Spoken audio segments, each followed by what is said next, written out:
What you looking at? I'm looking at the nebula named after you. Nebula named after me? There's no nebula named after me. Sure there is. The Dumbbell Nebula. Oh, very funny. One of these days I'm gonna make a nebula out of you.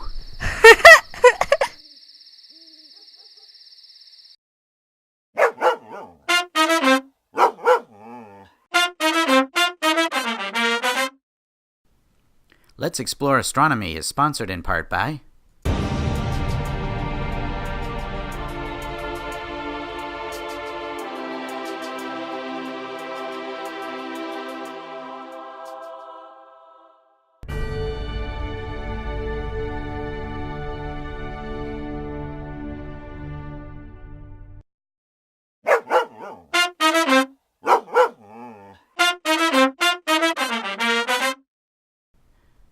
Last month, we told you about the Summer Triangle.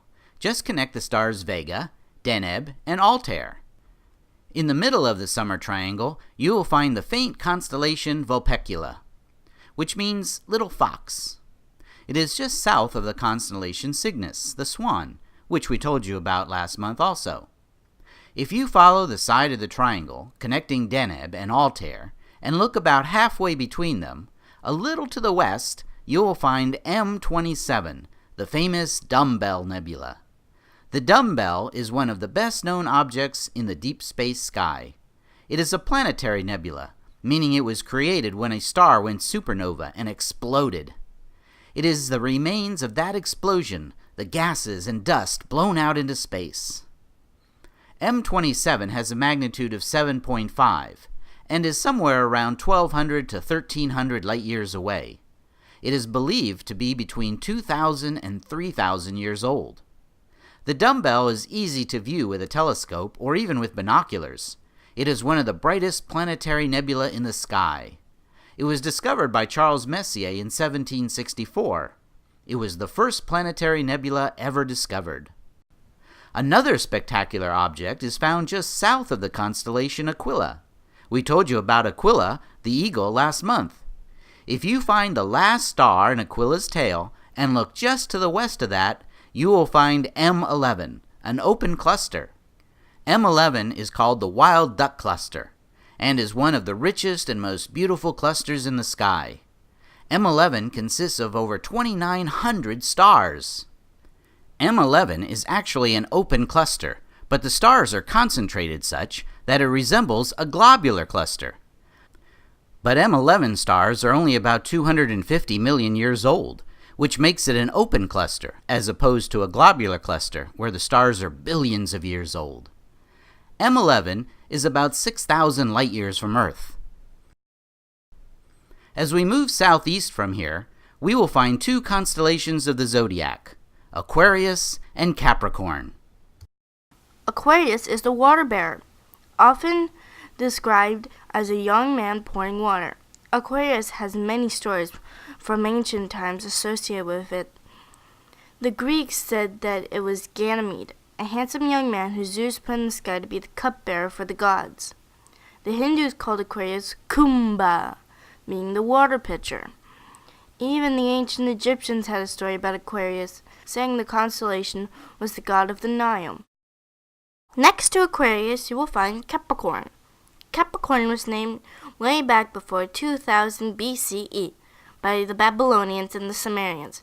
Capricorn is the goat fish, having the head of a goat and the tail of a fish, symbol of the god Enki. The Greeks said Capricorn was Pan, a creature with legs and horns of a goat who lived in the forest. Zeus put Pan in the sky because Pan helped the gods on many occasions by scaring the Titans away and warning them of approaching monsters. Dun dun dun! Capricorn contains a nice globular cluster, M30, worth pointing your scope at. It is a beautiful 8.5 magnitude cluster, 40,000 light-years away.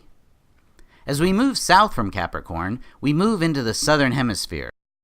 Southeast of Capricorn and northeast of Pavo, who we told you about last month, you will find Grus. Grus is another bird in the southern sky, meaning crane in Latin. Since it is so far south, the ancients never saw it. It first appeared in the Celestial Atlas in 1603. It was named by Dutch explorers. Just south of Grus is another bird, toucana. It represents the South American toucan.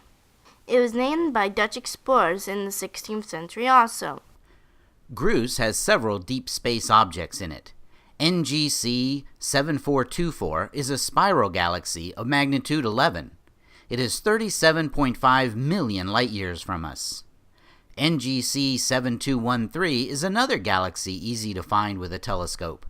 It is a magnitude 11.8, but its light is concentrated in 1 degree across, making it one of the brightest galaxies in Grus. NGC 7410, IC 1459, IC 5264, NGC 7418, and NGC 7421 are all galaxies and are between 10.8 and 12 magnitudes. In Toucana, you will find the Small Magellanic Cloud, NGC 346. It is easy to see at a magnitude of 2.7 and lays 210,000 light-years away. You can easily see it with the naked eye. It is a companion galaxy to the Milky Way. The Small Magellanic Cloud is unique in that it is home to very infant stars, stars that have not yet begun fusion. These infant stars only began to form about 5 million years ago. Compare that to our Sun, who is 4.5 billion years old. Planet viewing will be great in September. Mercury will be visible in the evenings near the horizon in the later half of this month. Venus will be in the evening sky all month. On the 20th, Venus will appear only 3 degrees south of Saturn, so that will be a great night to do some planet viewing. Mars moves through the constellation Cancer in the morning sky. Jupiter is also visible in the morning in the constellation Gemini. Saturn will be visible in the evening sky. Uranus is in Pisces and visible all night long. Neptune is in Aquarius and visible all night long. New moon is September 5th, and full moon is September 19th. So make sure you see the dumbbell, the nebula that is, not the dumbbell over there looking through the telescope. I heard that. Until next time, happy stargazing! Hey, give a shout out to our sponsors, without whom we would not be here. Visit their websites and partake of their services and products. A big thank you to the Yukon Department of Tourism and Culture and Westmark Hotels, Westmark Whitehorse.